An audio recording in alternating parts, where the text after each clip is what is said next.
This beautiful aircraft behind me is a Boeing 707 that the United States Air Force purchased, and the Air Force gave it the designation the VC-137C. This particular aircraft is the first presidential jet aircraft designed and built for the President of the United States. It is a quite unique and beautiful aircraft. This aircraft started its Air Force career as the Air Force One for President John Kennedy. And it's had a 36-year-long career as a presidential and then as a VIP aircraft. And now it continues its ever-expanding career as a museum artifact, which it not only tells the story of President John Kennedy and our presidents, but it's also a wonderful Cold War artifact. Special Airlift Mission, or SAM, is the call sign they used for the aircraft. 1962 was the year it was produced, so it uses 62 at the beginning of the serial number. But rather than say the entire serial number, the aircrew referred to it as SAM 26000. We can refer to this aircraft as SAM 26000 or as President Kennedy's Air Force One. Yes, other presidents flew it, but most people identify with this aircraft carrying the President of the United States and the events associated with President John Kennedy. SAM 26000 carries a very special paint scheme. The President of the United States had been flown in jet aircraft before, but these aircraft had day-glow orange panels on them, and they really weren't presidential aircraft. Rather, they were just one of several VIP aircraft. When the Air Force decided to purchase this aircraft for the President realized he was speaking for the American people, and he wanted something special, so he tasked his wife Jackie and a man named Raymond Loewy, who was a famous railroad designer and a really wonderful designer and architect, to come up with a special paint scheme for this aircraft. What makes this aircraft special is not only the bright colors it shows that stands out in the whites and blues, it's just marvelous. But you'll also notice, painted down the side of the entire fuselage in big, bold letters, United States of America. This is a symbol that the President is representing the Republic and the people of the United States. And they came up with this really beautiful paint scheme, and the basic paint scheme is still used by the presidential aircraft even today. The rest became a keenly etched memory for all America and the world. Earlier, and even the freeway was jam-packed with spectators waiting their chance to see the President as he made his way towards the Trade Mart. It appears as though something has happened in the motorcade route. Something, I repeat, has happened in the motorcade route.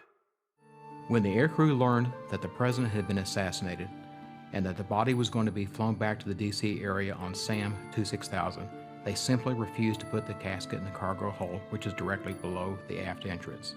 So, what they did was take a hacksaw and cut away the bulkhead and pull that bulkhead out and pull out the first 4 seats in the rear. And when the casket was delivered at Love Field to carry the President's body back to D.C., they carefully put the casket inside the aircraft. It was an extremely emotional moment. Not only were the members of the new Johnson administration present, but also the former Kennedy administration, and they were carefully bringing the President back to D.C. Once the President's body, the former President's body, was delivered and brought on the aircraft, President Johnson knew that the country was disarray. People knew that the President had been murdered, and they knew he was dead. Is the government going to stand? Is there something worse happening? So President Johnson, understanding the importance of this moment, made sure a photographer was available to take those classic photographs, the ones we've all seen, with the President taking the oath of office with his wife and Mrs. Kennedy beside him, and showing the continuance of the American government and that the Constitution is still standing. President Johnson completely understood the importance of the psyche of the American people, and to make certain that they understood that things were safe and the government was in safe hands, he made sure those photographs were released as quickly as possible. And so, on that day, it helped calm everyone just to see that things were continuing. Things would never be the same again, but we would reach a new way of approaching America's destiny.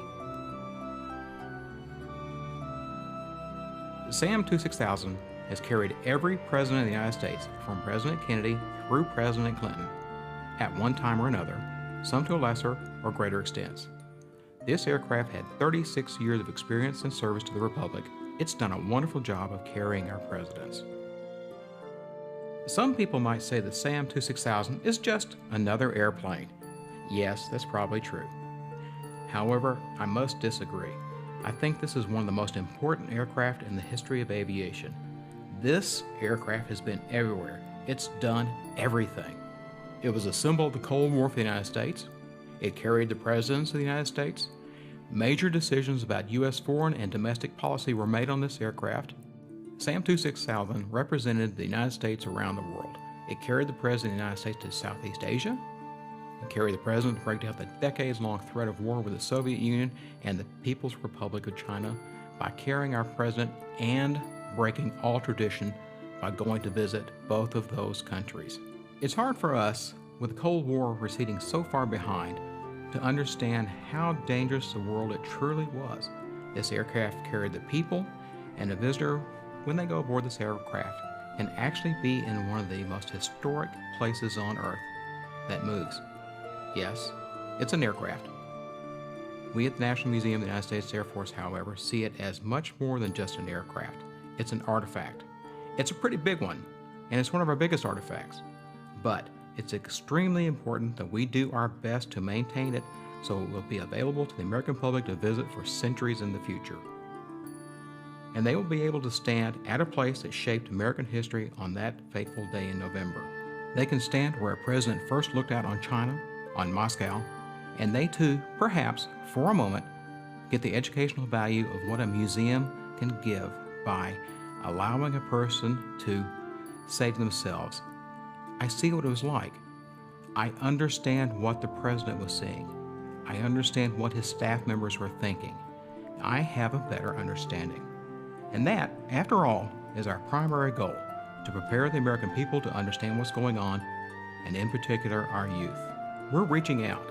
And so, as children go through this aircraft, they may not remember President Kennedy's assassination, but they'll know when they see it, they can say to themselves, I've been there.